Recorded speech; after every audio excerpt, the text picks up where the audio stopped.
Yeah, definitely. The new lads that have come in, and even the lads that have been here, you know, last season wasn't good enough. So I think everyone's got to look at themselves and it feels like there's a different energy coming into the season. Last season wasn't good enough. You're saying there's a new energy. What can that new energy bring this season, do you think? Hopefully wins, trophies. Well, that's the ultimate aim. So we know it's early days, but we keep pushing on. And no Europe this season, so does a trophy in a competition like this become even more of a priority?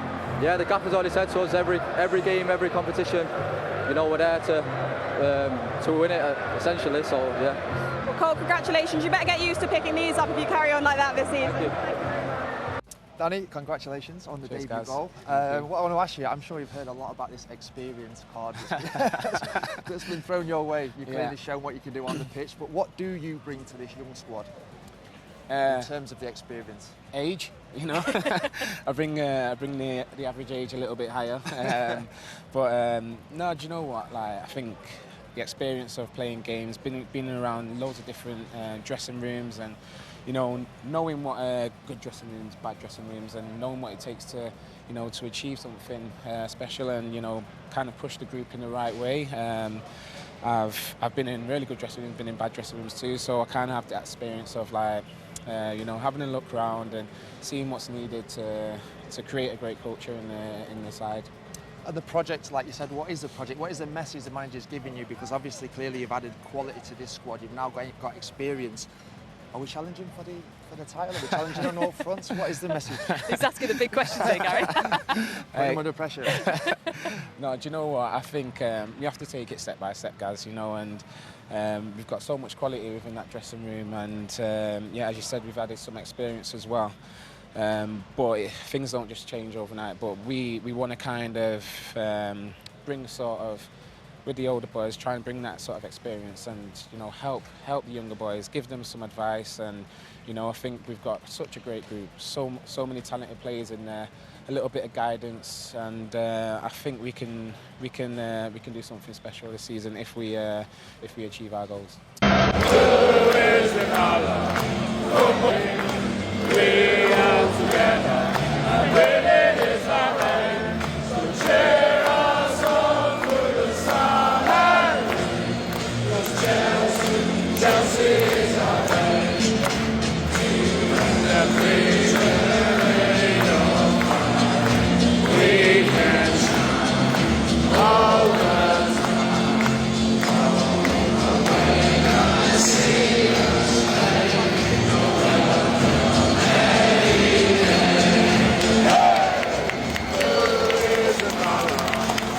what is the game? I will get down when it is the end. Share us on to this solid defense.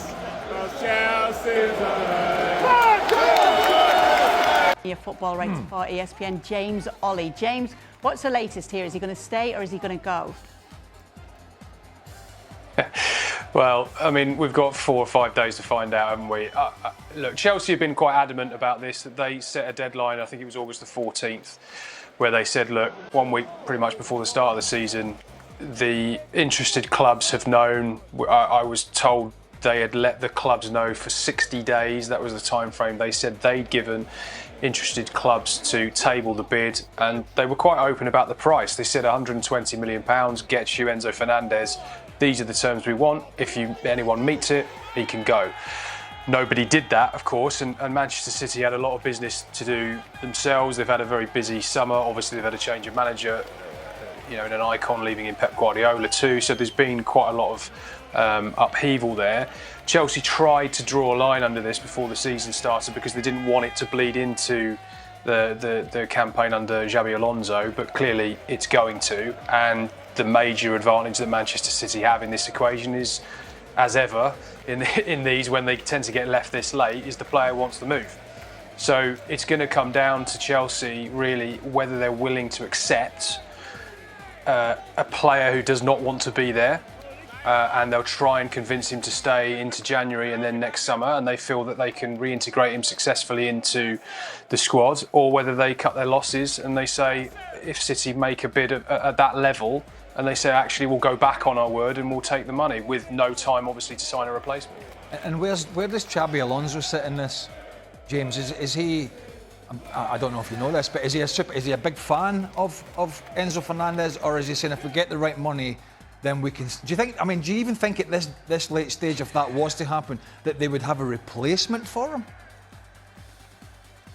I think Xabi Alonso's actually been really interesting publicly about this, which is to sort of say he got stuck on him, I think, right on the first press conference. Do you want Enzo Fernandez to stay? And he just answered yes, and there wasn't really an elaboration. There wasn't a kind of public courting of him and a talking up the player's ability and how much he wants to work with him, and he's one of the reasons I came in and all that kind of stuff. It was just yes. I think what Xabi Alonso's been really keen on behind the scenes is to really improve the culture of that dressing room, and that they felt it's been quite fractured in the past. It's been too big for too long. They've had too many players. It's been very difficult to keep everyone on the same page. And I think what he said to Enzo Fernandez, as he said to really the whole group, is if you want to be here, and certainly to someone with Enzo Fernandez's ability, if you want to be here, then we want to make the best of you. We know if everyone's picking their best 11 at the moment with Chelsea and everybody's fit, Enzo Fernandez gets in it.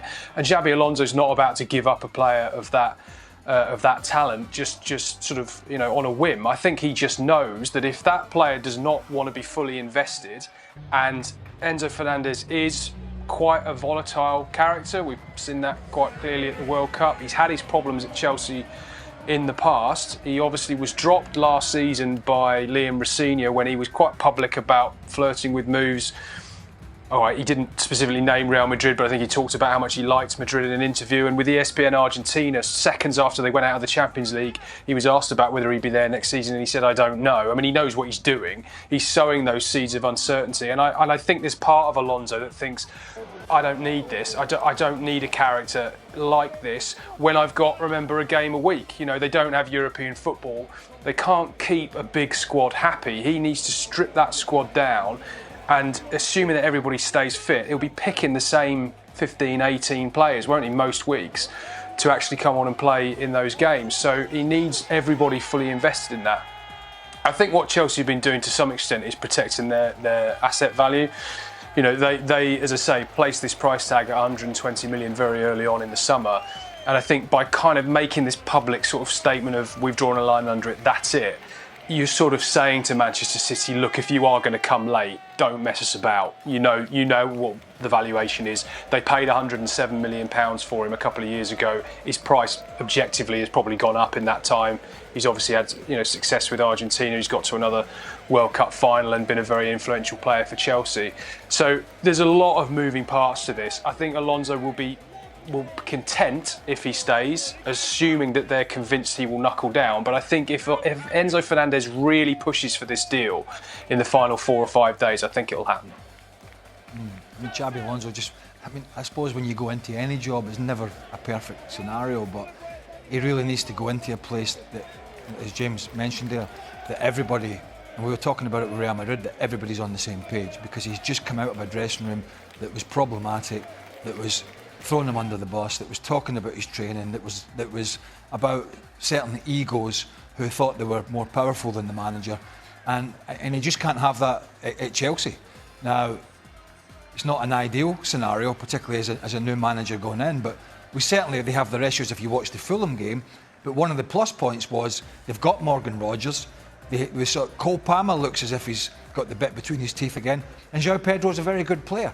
So even though Enzo Fernandez is a little bit deeper in terms of a midfielder, there's a lot of plus points from the game at Craven Cottage. There's some worrying issues as well.